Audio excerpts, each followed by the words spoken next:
할렐루야. 오늘도 주의 날 주의 성전에 오른 여러분들을 주의 이름으로 축복합니다. 어순한 때를 살지만 우리는 분명히 하나님의 자녀로 오늘을 산다면 아버지 하나님의 은혜가 매일 우리의 일상에 선하고 복된 역사로 결실할 줄 믿습니다. 창세기 1장 1절은 이렇게 기록합니다. 태초에 하나님이 천지를 창조하시니라. 우리가 믿는 하나님이 세상의 주인이신 것을 믿고 세상을 창조하신 아버지 하나님이신 것을 믿고 삽니다. 그렇지 않습니까? 세상의 주인은 하나님이십니다. 하나님. 제가 근자에 이 코로나 바이러스가 시작되면서 아무것도 하지 못하는 그런 단절과 고립을 경험하면서 느끼는 몇 가지가 있습니다. 그 첫째는 혹시라도 있을 하나님 앞에 부족한 모습을 회개하는 회개가 한국교회 또 성도들의 신앙에 있어야 된다. 둘째는 주인이 분명해야 된다는 겁니다. 앞으로 몇 주간 그 주인에 대한 그런 성경관을 가지고 말씀을 전할 텐데, 절기를 시작하면서 우리가 그 맥추절 때에도 살펴봤지만은 절기를 지키게 하신 하나님의 목적을 한번 보십시오, 여러분.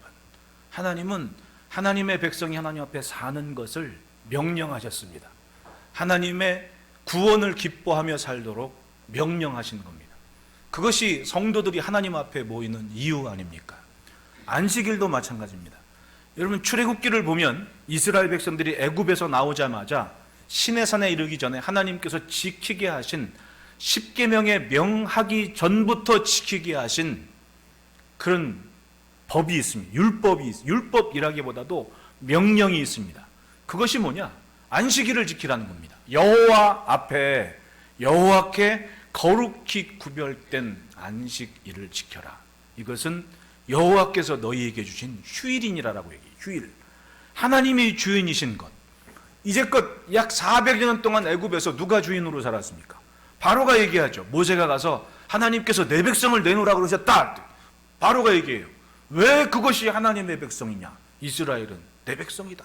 내 것이다. 수백 년 애굽에 바로 것으로 살았습니다. 주인이 바로였습니다.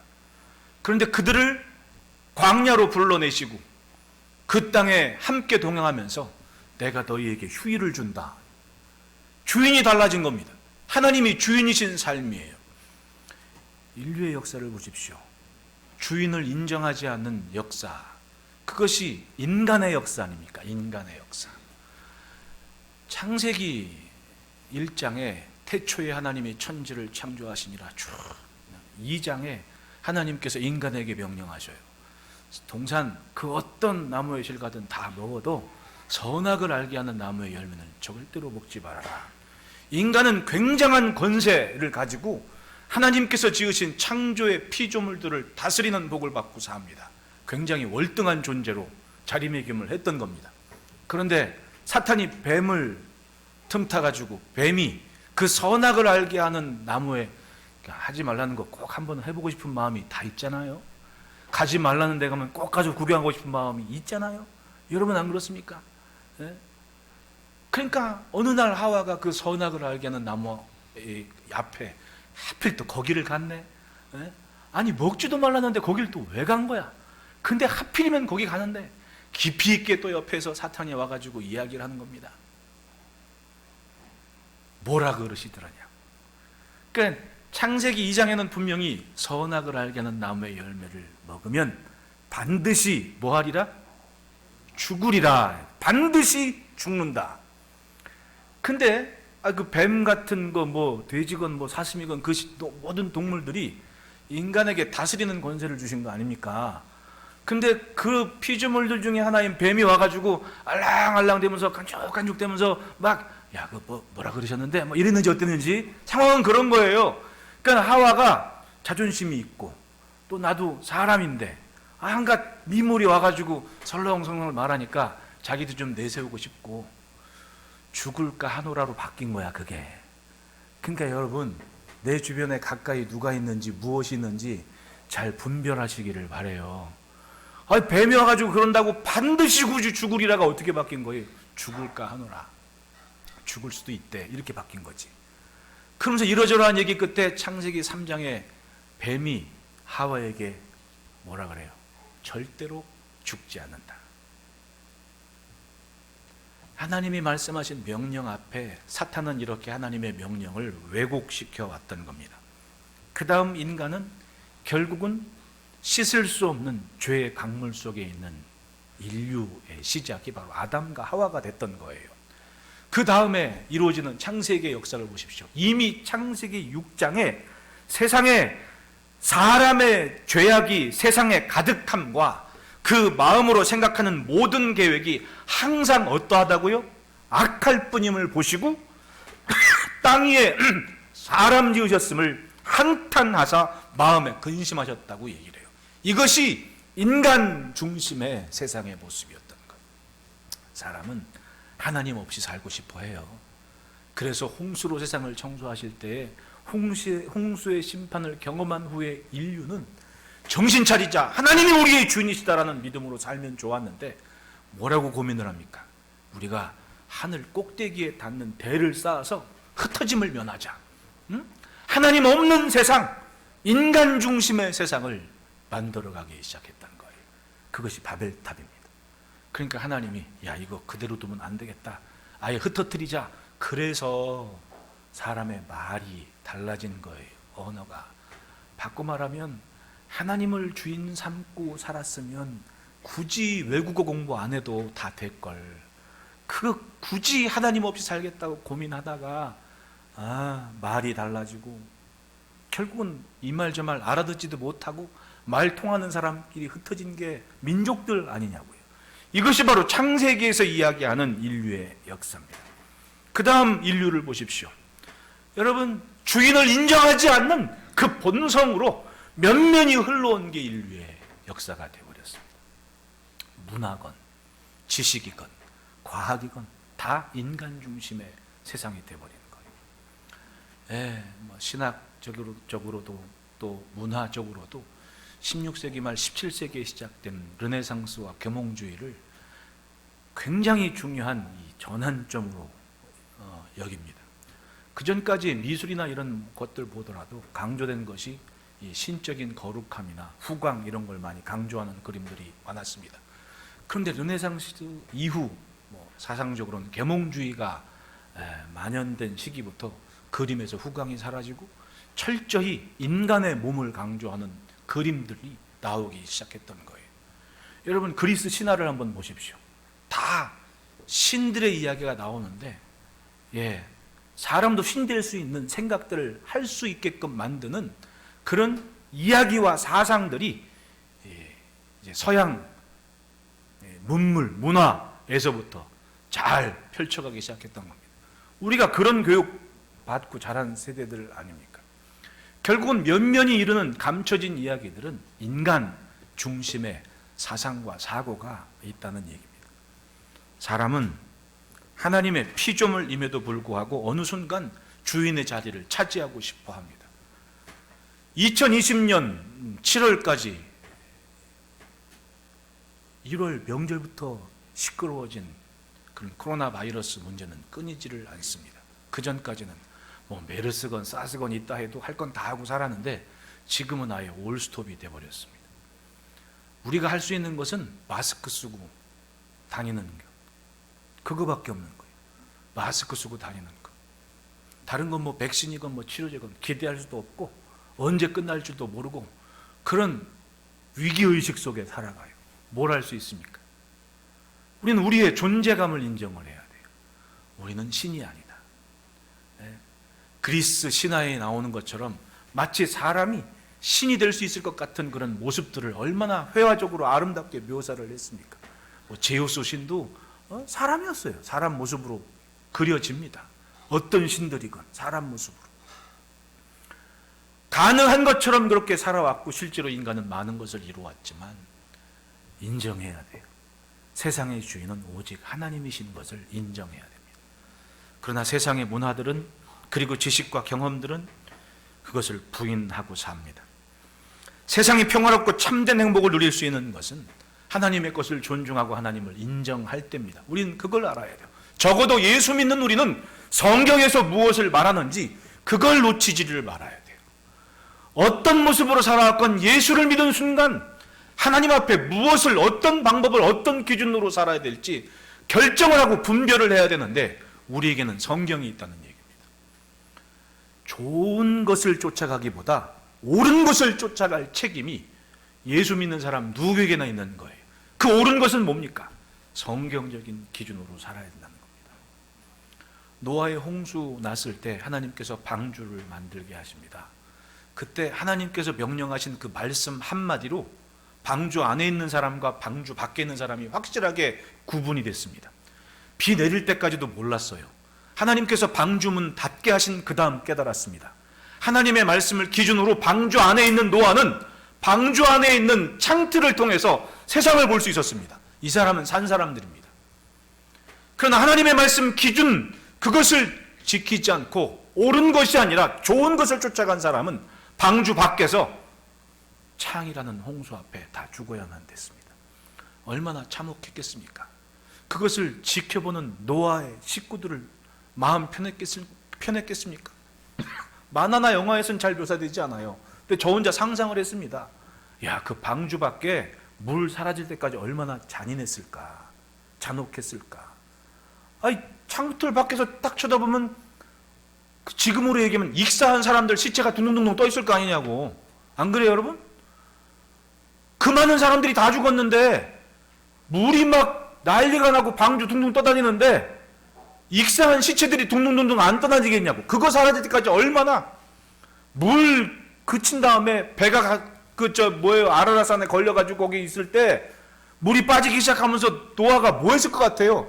여호와께 제단을 쌓았다는 건 나오기 때문에 그거 하나만 생각해서 다른 건 상상을 못하지만은 한번 생각을 해보시라고. 물에 빠져 죽은 사람 시체가 널브러진 살 때 노아가 여호와께 제단을 쌓은 다음 할 수 있는 일가가 뭐였겠냐고. 매일 그 시체 치지 않았겠어요, 여러분? 솔직히 이게 현실인 거예요. 하나님의 말씀, 그것을 기준으로 붙잡은 인생과 그것 없이 사는 세상에 결코 같지 않습니다.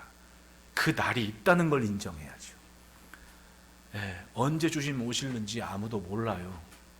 그런데 그 시대를, 어떤 시대를 살던 예수 믿는 사람들은 오실 주님을 기다리면서 사는 믿음으로 살지 않습니까? 그것이 오늘이 아니라고 누가 말할 수 있어요? 그렇다면 마지막 순간까지 그 성경을 붙잡고 사는 믿음의 몸집과 몸부림을 가져야 되는 겁니다. 왜? 주인은, 이 땅의 주인은 인간이 아니라 살게 하신 주인은 하나님이시라는 걸 인정해야죠. 세상의 모든 가르침들은 이미 그것에 등진 상태로 살아가요. 말씀보다 앞서는 우상들이 있습니다. 자기가 만든 신들, 자기를 위한 신들을 만들어요. 하나님의 백성 이스라엘도 그렇습니다. 아브라함과 이삭과 야곱의 자손들도 그렇게 했어요. 시내산에 하나님의 말씀을 받으러, 십계명 율법 받으러 모세가 올라간 다음 산 아래서 이스라엘이 뭘 했습니까? 금송아지를 만들어냈어요. 그리고 얘기하죠. 우리를 애굽에서 인도하여 낸 신이 저 금송아지라고. 그러니까 이 사람들은 우리를 인도해 내신 여호와 하나님이 저 금송아지라고 그렇게 얘기한 거예요. 뭐 한 겁니까? 믿고 싶은 대로 믿는 거예요. 예수를 믿어도 금송아지 만들어 놓고 하나님이라고 믿는 사람들 많다니까요. 자기가 만든 신들, 자기가 좋아하는 대로 믿는 사람들 많아요. 많아. 그리고 믿음에 앞서는 지식들을 갖고 하나님을 주인으로 인정하지 않습니다. 말씀을 들으면 믿어야 되는데 내 지식과 경험이 그것을 가로막아요. 그게 성경에 있는 얘기지 21세기에 꼭 그렇게 살아야겠냐고. 그리고 믿고 싶은 대로 믿는 겁니다. 그렇게 점점 주인이 없는 세상을 살아가요. 예수님 오셨을 때 바리새인들이나 종교 지도자들이 뭐였습니까? 자기들이 주인인 척 산 거예요. 하나님의 아들이 사람의 몸을 입고 와서 이 땅에 오셔서 직접 말씀하시며 이제껏 너희들이 그림자로 알고 막연히 알았던 것, 그것의 완성이 바로 나다 라고 선언하시는데 아무도 그걸 믿지를 않아요. 왜? 내가 좋아하는 게 아니거든. 여러분, 우리는 좋아하는 것을 쫓아가면 안 돼요. 옳은 것을 쫓아가야죠. 그 옳은 것의 기준이 뭐예요? 성경입니다. 세상은 성경을 가지고 이야기할 때 위기의식을 느끼고 두려움을 느껴요. 왜? 자기가 주인으로 자기 중심으로 살지를 못하거든요. 예수 믿으면 마음대로 산 사람이 있습니까? 예? 자기 몸을 쳐서 복종하면서 하나님의 말씀에 맞춰 살려고 얼마나 노력을 해요. 세상은 그걸 빼앗고 있는 거 아닙니까? 지난 주간에 아주 놀라운 일들이 우리 사회에 있었던 것이, 첫째는 7월 9일 저녁 6시부로 내려지는 행정명령 조치가 참 제가 웃겼고, 둘째로는 포괄적 차별금지법이 웃겼습니다. 사실은 이 포괄적 차별금지법은 2007년도에 2010년, 2012년 세 차례에 걸쳐서 상정을 하려고 했는데, 그 시대를 살았던 어른들이, 예수 믿는 철저한 신앙심을 가졌던 우리의 선배들이 그걸 막아냈었습니다. 그리고 지금 이제 또 뭐 어디서 100명 모으고 어디 뭐 해가지고 그것도 한다 그래요. 이제는 교회에서 성경에 있는 이야기를 이야기해도, 여러분 대한민국의 동성애 차별합니까? 지금 못해요. 헌법이 정했는데. 근데 이 차별금지법 새롭게 만들어서 통과시키는 거에 하나 추가된 게 뭐냐 하면, 그 말을 하는 사람을 처벌하겠다는 겁니다. 목사가 성경에서 동성애는 성경에서 금하는 겁니다. 동성애 때문에 이미 창세기 13장에 소돔과 고모라가 불타 멸망했습니다. 이렇게 얘기하잖아요. 그러면 누가 얘기 듣고, 우리 목사님이 이런 거 했던데요? 그러면 나는 벌금 300만 원 내야 되는 겁니다. 아니면 그것에 해당하는 벌을 받던지. 이제는 처벌을 명문화하겠다는 거예요. 웃기지 않아요? 행정명령도 웃겨요, 가만히 보면. 이건 제가 얘기한 게 아니라 어떤 기자가 그래프까지 그려가지고 이건 말이 안 된다고 얘기를 해요. 그 표를 제가 한번 봤는데, 여러분 보세요. 성당, 사찰, 교회, 노래방, 유흥주점, 헬스클럽, 콜센터, 게이클럽, 백화점, 문화센터, PC방, 룸살롱, 정부, 구내식당, 음식점, 이게 이 코로나 바이러스 발발된 다음에 확진자가 출몰했던 그런 단체들, 기관들을 쭉 나열해 놓은 거예요. 거기에 보면 뭐 노래방 보십시오. 큰 소리로 기도, 노래방은 사상사항 없는데 노래하는 거, 노래방은 괜찮고 교회는 안 된대. 이 빨간색이 다 금지. 예? 그 다음에 헬스클럽, 밥 먹어도 되는데 교회는 안 된대. 예? 그 다음 크게 말하기, 유흥주점은 크게 말해도 된대. 교회는 안 된대. 이게 지금 말이 되는 얘기예요? 근데 이걸 행정명령이라고 이제는 공포를 해버린 겁니다. 지켜야지. 우리 성가대도 오늘 마스크 쓰고 찬송했습니다. 성가 연습하면 안 된대요. 그러니까 집에서 연습하고 찬양할 때는 그냥 와서 마스크 쓰고 하면 되는 거예요. 행정명령을 지키려면 그렇게 해야 되는 겁니다. 교회에서 식사 이제 애들도 못 하는 겁니다. 근데 웃긴 게 뭐냐 하면, 전에는 2주 간격으로 이걸 정했어요. 네, 2주 간격으로 금지하고 연장하겠습니다. 그랬단 말이야. 근데 지금은 끝날 날을 명시를 안 해놓은 거예요. 이게 도대체 뭡니까? 이걸 가만히 보고 있으면 이제는 교회 입을 막는 것 같아요. 가만히 보면. 포괄적 차별금지법도 마찬가지입니다. 아주 교회들에서 지금 난리가 난 거예요, 이제는. 왜? 갈수록 세상은 교회의 입을 막을 수밖에 없는 거예요. 왜? 옳은 걸 얘기하니까. 성경을 이야기를 하니까 그런 거예요. 즉, 세상에서는 성경적 가치관을 인정하지 않겠다는 이야기입니다. 성경에서 이야기하는 인류 최초의 사회 단체, 사회 기관은 가정이었어요. 남자와 여자가 결혼돼서 이룬 가정이 하나님께서 인류 최초로 만든 가정이라고 명시합니다. 분명 남자와 여자라고. 근데 지금은 언노운이라는 성이 생기고 말았습니다. 성, 메일, 피메일, 그 다음에 언노운이 있어요. 모르겠다는 겁니다. 그 다음 이미 북유럽에서는 젠더 플루이드라는 걸 유치원에서부터 가르쳐요. 4살짜리 여자아이가 유치원 가기 전에 집에서 밥 먹을 때 그 젠더에 대한 단어 자체가 이미 기울어진 의미를 담고 있는 사회적 용어 아닙니까? 그러니까 여자아이가 나 집에서는 여자인데 유치원 가면 남자예요. 이렇게 얘기를 해요. 자기가 되고 싶은 대로 되는 거야. 네? 그렇게 됐다니까요, 이미 유럽은, 스웨덴은. 몇 살부터 몇 살까지는 여자로 살 거고 15살부터 20살까지는 남자로 할 거라고, 그걸 인정해 줘야 돼요. 남자가 여자 화장실 들어가면서 나 여자예요, 그럼 인정해야 돼. 남자인데 여기 왜 들어와요? 이건 차별이 되는 겁니다. 가정도 마찬가지. 예? 남자하고 남자가 와서 우리 결혼하기로 했습니다. 그럼 목사님한테 목사님 주례를 부탁합니다. 그럼 목사가 안 됩니다. 그러면 나는 차별을 한 거예요. 근데 차별에서 끝나게 아니라 그거를 법으로 이제 처벌하겠다는 겁니다. 역차별이 되는 거죠. 세상이 점점 이렇게 가요. 아마도 그동안 교회에서 옳은 소리를 많이 해와서 그러지 않았나라는 긍정적인 생각도 해봐요. 얼마나 옳은 말을 많이 했으면 세상이 저렇게 행정명령이니 뭐니 하면서 그렇게 모임을 와해시키려 할까. 네. 얼마나 옳은 소리 했으면 듣기 싫어서 입을 막으려 할까라고 긍정적인 생각을 해봐요. 문제는 이후에 이루어질 일입니다. 우리의 자녀들이 살아갈 미래의 이야기입니다. 앞날 10년 후 20년 후에 내가 아무런 힘이 없이 백발이 돼서 그냥 집에 콕 있어야 될 나이가 됐을 때 과연 우리 앞에 사는 우리의 자녀들은 어떤 모습으로 살아야 될까? 그걸 다 겪으면서 살아야 될 거 아니에요. 네? 그러니까 여러분, 제가 이런 소리 한다고 곡해하지 마시고 반대 서명도 하고 목소리 낼 건 내야 됩니다. 왜냐? 저는 밖에 있는 이론을 가지고 얘기하는 게 아니에요. 우리가 믿는 성경을 가지고 이야기하는 거예요. 성경에 뭐라 그러느냐? 이건 우리가 천국 갈 때까지 아닌 영원토록 붙잡아야 될 진리의 말씀이라면 이것대로는 살아내는 몸짓이 있어야 될 거 아닙니까? 그걸 지키는 것이 삶의 사명인데 세상의 흐름 그대로 물 흐르듯 흘러가는 것이 과연 옳은 것입니까? 그건 세상이 좋아하는 대로 좋은 것을 인정하며 살겠다는 거예요. 여러분, 자식들이 좋아한다고 막 다 시켜줍니까? 때로는 안돼가 있어야 될 거 아닙니까? 스톱 사인이 있어야 될 거 아니에요. 그건 성경입니다. 성경. 그 성경을 놓쳐버리면 세상은 캄캄해질 수밖에 없는 거예요.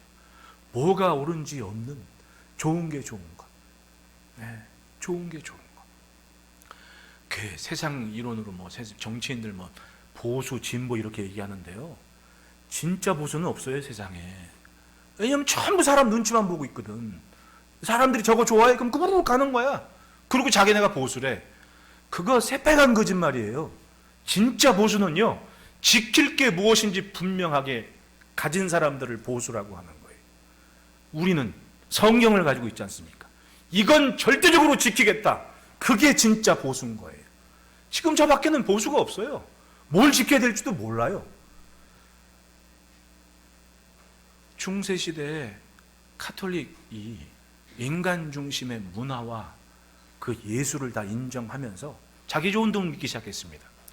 교황이니 사제들이니 교회들이 있지만은 그 그림들 미술 한번 보십시오. 다 인간 중심의 그런 문화를 인정하고 같이 좋은 게 좋은 거야 그러고 살아가지 않았습니까? 그때 보수가 나타났어요. 어떤 보수였습니까? 성경을 붙잡은 보수들이 말틴 루터나 칼뱅이나 이런 사람들이 진짜 보수였던 거예요. 우리는 성경을 가지고 목숨을 걸겠다. 그리고 나서서 개혁운동을 펼친 겁니다. 보수는 개혁정신을 가진 사람이에요. 어떤 사람들? 지킬 걸 가진 사람들. 그 사람들을 진짜 보수라고 하는 거예요. 보수라는 용어를 이 사회에서 지금 잘못 인지하고 있어요. 여러분, 혼란하고 어려운 때에 우리는 분명히 해야 될 것이 있습니다. 주인을 분명히 해야 돼요. 그 주인은 성경을 통해 우리에게 지금도 말씀하고 계십니다. 여러분, 힘들어도 성경을 쫓아가고 성경을 틀로 해서 세상을 바라봅시다.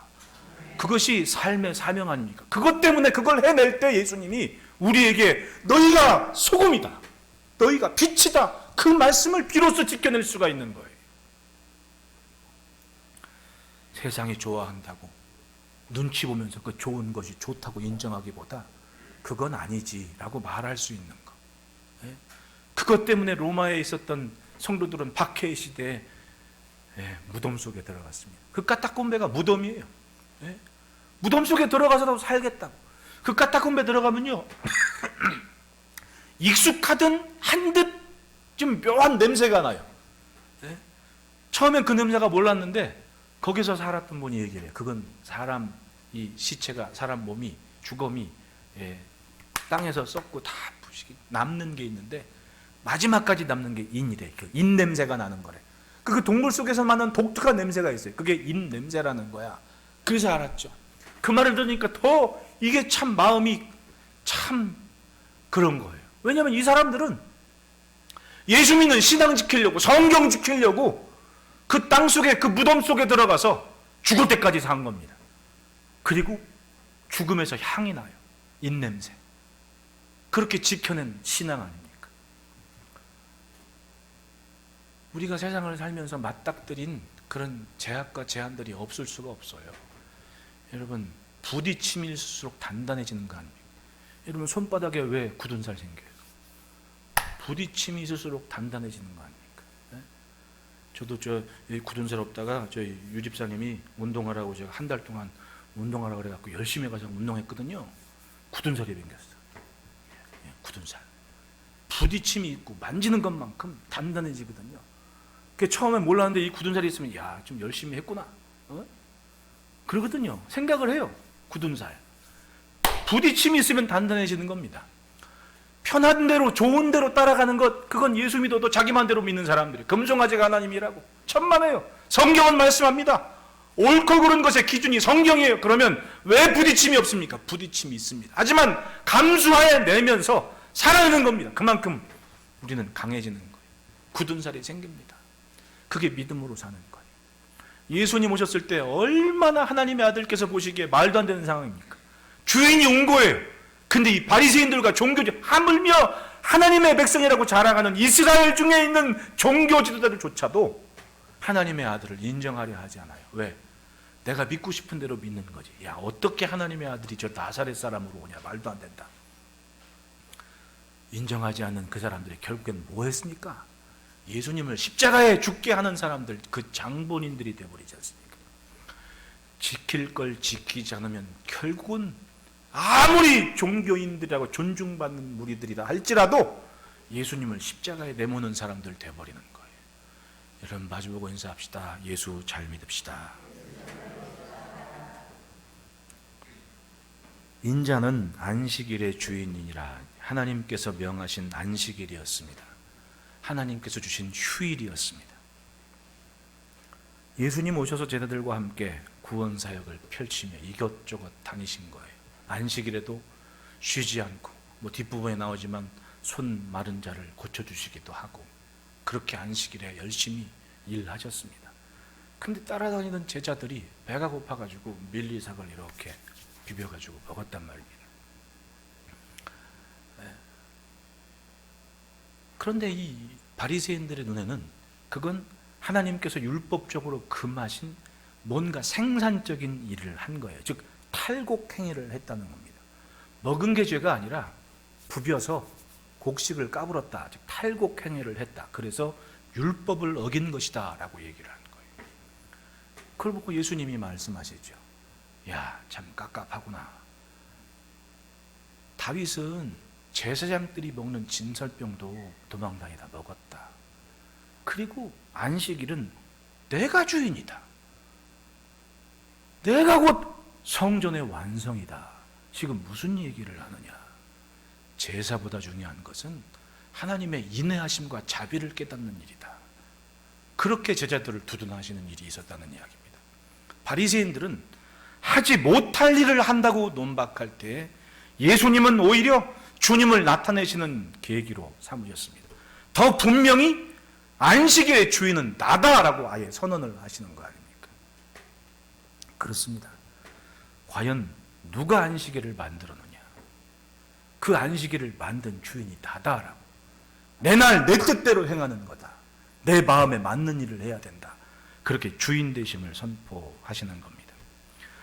전통과 규례가 말씀보다 앞설 수 없습니다. 경험과 지식이 성경보다 앞서면 안 됩니다. 우리는 무엇을 배우고 무엇을 깨닫든 성경에 비추어 검증돼야 됩니다. 그것이 바른 신앙인 거예요. 우리가 알고 있는 지식이 얼마나, 우리가 알고 있는 지식을 지식이라고 하지 진리라고 이야기하지 않거든요. 이게 얼마나 웃긴지 알아요? 우리가 배운 지식이나 이런 세계사나 미술사나 이런 것들이 다 서구 중심이었잖아요. 근데 여러분 그 이전의 고대 사회로 이 성경 시대로 돌아갔을 때 한번 보십시오. 그 시대의 중심은 중동이었습니다. 메소포타미아 문명으로 비롯해서 아랍 사람들, 예? 혹시나 여러분 뭐 영화 보시는 분 기억하는지 모르지만 케빈 코스트너가 주연한 로빈 훗이라는 영화 있어요. 그 영화를 보면 그 당시의 문화, 그것을 표현해 주는 모습들이 나오는데 무어인이라고 그러지 않습니까? 아랍 사람하고 나와요. 모건 프리먼이 그 아랍 사람이었어요. 근데 아랍 사람은 그때 당시에 최첨단 망원경을 가지고 있었습니다. 그래서 딱 망원경을 보면서 적들이 올 때 그 망원 렌즈를 가지고 적군이 저 멀리서 오는 것을 미리 파악하는 지혜를 가진 영국 사람이었던 그 로빈 훗은 보라고 하니까 망원경을 딱 보니까 칼을 딱 빼들 막 휘둘어요. 왜? 망원경 보니까 사람들이 요 앞에 있거든. 그러니까 딱 보고 칼을 막 부르니까 그 아랍 무어인이 그 영국 사람한테 뭐라고 그래요?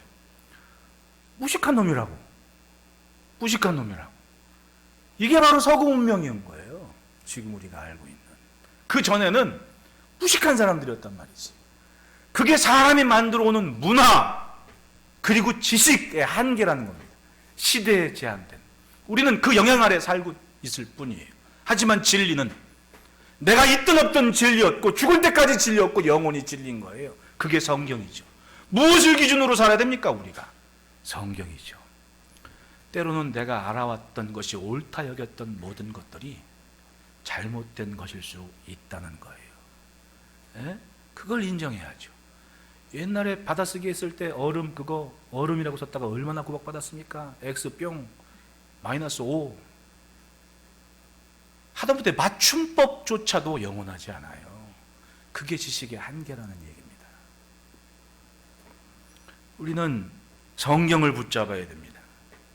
전통과 규례 혹은 율법만 고집하는 바리새인들은 그걸 놓쳐버린 거예요. 지금 하나님이 무엇을 말씀하시냐? 자기들이 믿고 싶은 것, 자기들이 좋은 것만 인정하는 사람들이 되고 말았다는 겁니다. 따라합시다. 주인을 분명히 합시다. 그러므로 첫째 따라합시다. 하나님의 뜻은 생명에 있다. 하나님께서 율법을 주신 목적이 있습니다. 그것은 살리시기 위한 것이었어요. 수백 년 애굽에 있던 사람들이 살 짓을 할 수 있는 그런 기준을 하나 마련해 주셔야 되는데 그것이 바로 십계명이었고 말씀하신 율법이었던 겁니다. 그 율법의 원래의 정신은 죽지 않고 살기를 바라시는 하나님의 뜻이었던 겁니다. 그런데 이 바리새인들은 뭐 하고 있습니까? 그 율법을 가지고 사람을 정죄하고 판단하는 것으로만 쓰더라는 겁니다. 어떻게 해서든 살리려는 생명에 관심 있는 것이 아니었어요. 나는 옳고 너는 틀리다라는 정죄에만 사용했습니다. 심지어는 성전에서 기도하는 것 비유로 하는 예수님의 비유에서 바리새인들은 성전에서 뭘 하기도 한다 그럽니까? 바리새인들이 기도하는데 그런데요. 내가 이 세리와 같지 않음을 감사하나이다. 잘난 척 엄청 하는 거지. 구제하고 금식했다고 나팔을 지금도요. 이스라엘 가면 금요일 오후 3시부터 랍비들이 문 닫지 않는 상가 앞에 갖고 나팔을 불고 있습니다. 주머니에 요만한 나팔이 있어가지고 뿌뿌 부르잖아요. 그럼 랍비들이 쫙 흩어져가지고 혼자 이제 문 닫은 가가 앞에서 막 얘기하는데 문 닫으라 그러는데 안 닫고 막 고집 부리고 장사하는 사람들 있잖아요. 그 시간을 딱 정해 몇 분 지나면 그러면 한 30분 지나도록 문 안 닫고 있으면요 3시 30분 되면 이 흩어진 사람들이 자기 있는 상가 앞에 나팔을 분다 이렇게 뿅 불어요. 그러면 그 나팔 소리 나는 대로 흩어졌던 그 랍비들 까마니 그 랍비 뭐 이런 사람들이 다 모여요. 그러면 어느 틈엔가 그 문 연 상가 앞에 랍비들 한 10명이 모여가지고 나팔 불고 거기서 문 닫아라 문 닫아 그러고 있단 말이지. 이게 언제쯤부터 생긴 거예요? 바로 이때부터 생긴 거야. 랍비들이 지금도 그거 하고 있습니다. 나팔을 부는 거. 근데 예수님 당시에도 이 잘난 척하기 좋아하는 바리새인들이 구별된 건 좋아하는 사람들이 그렇게 자기들이 뭐하면 나팔을 불면서 사람들하고 자기들을 구분했거든요. 그러면 그렇게 구별된 믿음을 가진 사람들이 하나님의 아들은 좀 알아봤어야 될 거 아닙니까? 인정하기 싫은 거지. 왜? 내가 믿고 싶은 대로 믿는 거야. 그리고선 생명의 몸짓과 몸부림으로 영혼을 살리고 구원하러 다니는 예수님과 그 제자들의 행렬을 논박하는 겁니다. 당신의 제자들이 하지 않아야 될 것을 합니다. 그럴 때 예수님은 말씀합니다. 다윗이 자기와 함께한 그 함께한 자들이 시장할 때 한 일을 읽지 못하였느냐. 하나님께서 제단의 규례를 말씀하실 때 등대 앞에 있는 진설병 12장 6장 쌓여있는 두 줄로 쌓여진 그 진설병을 진설한 후에 물리면 그걸 가지고 제사장들이 자기들 식사를 했습니다. 아마 이스라엘 가서 여행하실 때 이 피타빵 잡숴보신 분들은 그 진설병 모습을 알 거예요. 공갈빵처럼 호떡처럼 딱 있는데 안에는 비어있는 거를 이렇게 찢어가지고 호무스라는 소스에 찍어서 먹고, 아니면 그 안에다가 뭐 양고기나 토마토나 뭐 이런 구운 감자 같은 거 집어넣어가지고 그거 이렇게 먹지 않습니까? 그걸 얘기하는 거예요. 그거를 제사장 놋당에 피신한 다윗이 자기의 소년들을 하고 한 일주일 밥을 못 먹었으니까 배고파 죽겠다고 먹을 거 있으면 좀 달라고, 제사장이 그 안식일에 몰려는 진설병망이 없는데 했더니 그거라도 좀 주시라고. 애들이 죽을 판에 이 제사장이 아히멜렉이 그래 그거라도 먹으라고 줬단 말입니다. 이게 죄냐는 거예요. 이게 죄냐는 겁니다.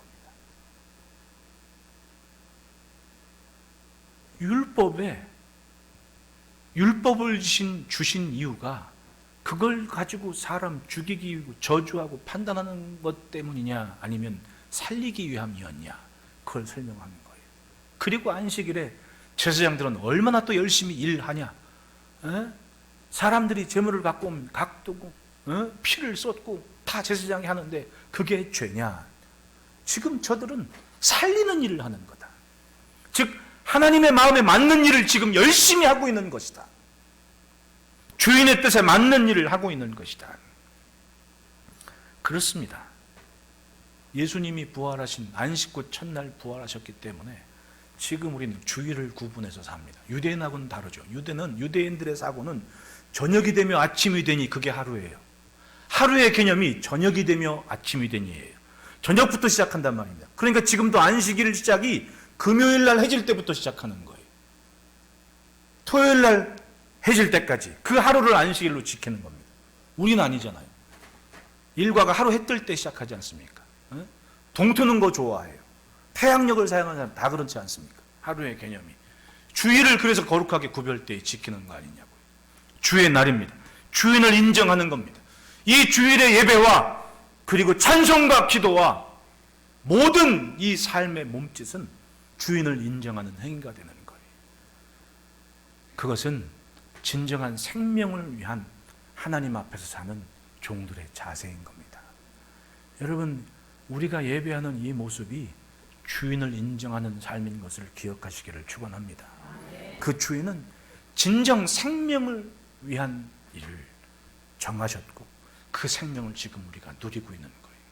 둘째로는 따라합시다. 성전의 완성은 예수님이시다. 6절에 내가 너희에게 이르노니 성전보다 더 큰 이가 여기 있느니라. 안식일을 정하신 분은 하나님이십니다.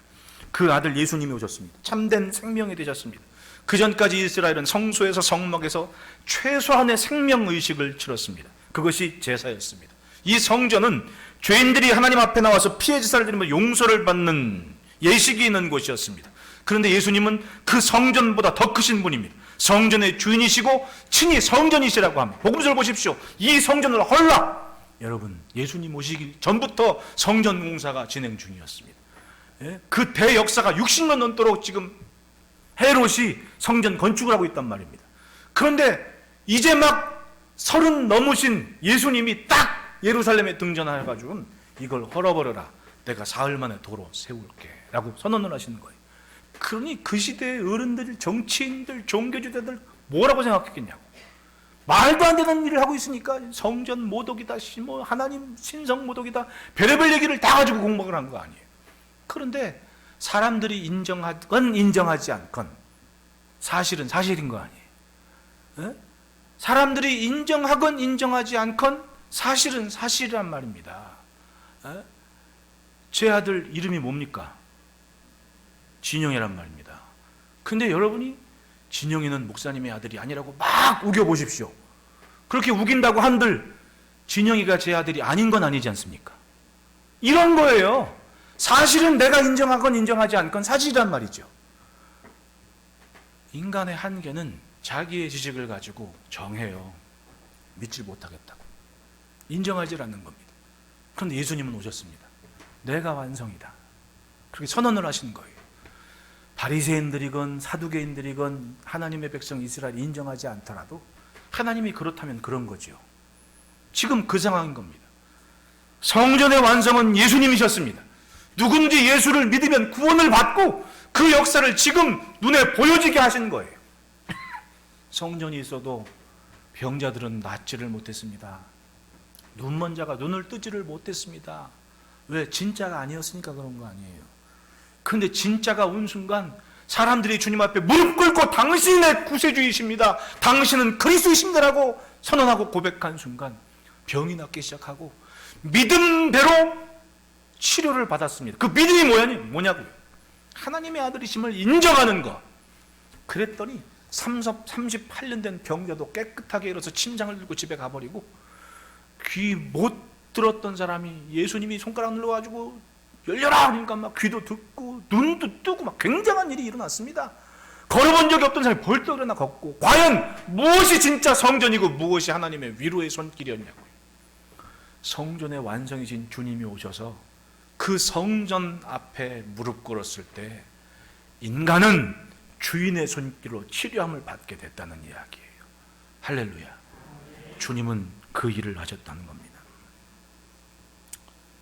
이 시대를 자리매김하고 있는 교회에서 정말 중요한 것이 뭡니까? 사람이 살고 또 하나님을 섬기는 예배가 정말 중요한 거 아니에요. 차라리 잘 됐습니다, 이것도 하지 말고 저것도 하지 말아야 된다. 그러면 할 수 있는 것은 예배는 할 수 있지 않습니까? 그러면 지금은 그 예배에 집중할 때예요. 오늘 왜 이렇게 많이들 오셨어요? 참, 이 샛별 성문교회 성도 여러분들은 정말 건강한 신앙의 전통이 있어서 예배만큼은 정말 중요한 건 알아서 뭐 뉴스가 뭐건 어떠하건 예배는 하여튼 사력 다해서 지키려는 그런 근성들이 다 있습니다. 할렐루야. 마주보고 한번 인사합시다. 참 멋지십니다. 네. 이것도 못하고 저것도 못하면 교회는 예배하는 만큼 목숨 걸고 지키는 그런 끈기, 용기, 이건 지켜야죠. 지금은 그걸 지킬 때가 아닌가 생각을 합니다. 정말 중요한 거 한 가지를 붙잡는 거, 그거 예배하고 기도 아닙니까? 여러분, 주인 되신 주님 앞에 우리의 삶을 잘 지켜갑시다. 예수님 때문에 내가 살고 있습니다라는 고백은 식지 않게 합시다. 그래서 셋째 따라 합시다. 제사의 목적은 삶의 온전함이다. 7절에 예수님 말씀합니다. 나는 자비를 원하고 제사를 원하지 아니하노라 하신 뜻을 너희가 알았더라면 무죄한 자를 정죄하지 아니하였으리라. 예수님과 함께 세상을 구원하고 영혼을 구원하고 다니는 제자들의 삶을 논박하는 이 바리새인들을 보십시오. 종교적인 잣대와 기준만 가지고 공박을 합니다. 그런데 무엇이 진짜 하나님이 원하신 뜻이냐? 사마리아가 멸망할 때 선지자 호세아를 통해서 하나님께서는 정말 기가 막힌 그런 계시의 말씀을 선포하지 않습니까? 그 시대로 말하면 창녀 고멜하고 호세아 선지자를 결혼시켜요. 그랬더니 그 고멜이 멀쩡히 잘 살다가 도망가가지고 딴 남자하고 살고, 도망가서 찾아가가지고 호세아 선지자, 그래도 거룩한 선지자인데 결혼하라고까지 한 것도 정말 참 받아들이기 힘든 일이었는데, 도망간 부인을, 딴 남자하고 사는 부인을 가서 또 데리고 오라 그러시네. 돈 주고 사오라 그러시네. 참, 그걸 또 순종해서 고멜을 가서 돈 주고 사와가지고 다시 사는데 또 도망가 버리네. 하나님 말씀하시죠. 그게 이스라엘이라고. 그것이 멸망하기 전 이스라엘의 상황이었습니다. 하나님 앞에 음란하게 하나님을 섬기더란 얘기죠. 하나님만 섬기는 것이 아니라 우상과 세상과 짝한 모습으로 살더라는 거죠. 호세아서 5장 5절에 이런 말씀이 있습니다. 이스라엘의 교만이 그 얼굴에 드러났나니. 성전에 재물 갖고 올라오는데 교만이 뚝뚝 떨어지는 모습으로 그렇게 성전에 올라오면서 주인 앞에 무릎 꿇는 삶이 아니라 제잘난 맛에 사는 모습으로 살더라는 거죠. 그리고 6장 6절에는 나는 인애를 원하고 제사를 원하지 않으면 번제보다 하나님 하는 것을 원하노라. 맨날 송아지 양 가지고 번제 드린다고 교만이 뚝뚝 흐르는 그런 삶이 아니라 인애를 원한다고. 그리고 하나님을 아는 것을 원한다고. 즉 믿으려고는 제대로 믿으라고. 그게 없어서 사마리아가 멸망했던 거예요. 과연 무엇 때문에 하나님께서 예배하도록 하고 그 땅에 성도를 살게 하셨겠습니까? 왜 소금이고 빛입니까? 하나님 아는 것을 원하노라라고, 주님이 원하시는 것을 지켜내는 삶이 그 땅에 있기를 원하는 겁니다. 단순히 예물을 들고 재물을 갖고 성전에 오르는 그 모습만이 아니라 살아있는 삶, 저 땅에 지켜내는 삶이 무엇인지 그게 있기를 원하셨기 때문에 이 땅에 교회를 두셨고 우리를 살게 하신 거예요. 거스르기 싫다고 물 흐르듯 흘러가는 삶이 아니라 이게 맞아 하면서 말할 수 있는 이 성경적 가치관을 지키는 삶이 저 땅에, 우리가 사는 세상에 꼭 있어야 될 삶이라는 거예요. 하나님 아는 삶. 여러분, 인자는 안식일의 주인이라고 선언하신 주님의 음성을 보십시오. 과연 우리의 주인은 누구십니까? 이 주일에 예배하는 우리의 주인은 누구냔 말입니다. 주인이 분명한 삶이 내게는 있는지 스스로에게 반문해야 됩니다. 세상은 갈수록 주인 없는 세상을 만들어 갑니다. 심지어는 주일에 예배하지만 주인이 누구인 줄 몰라요. 그 시작을 보십시오.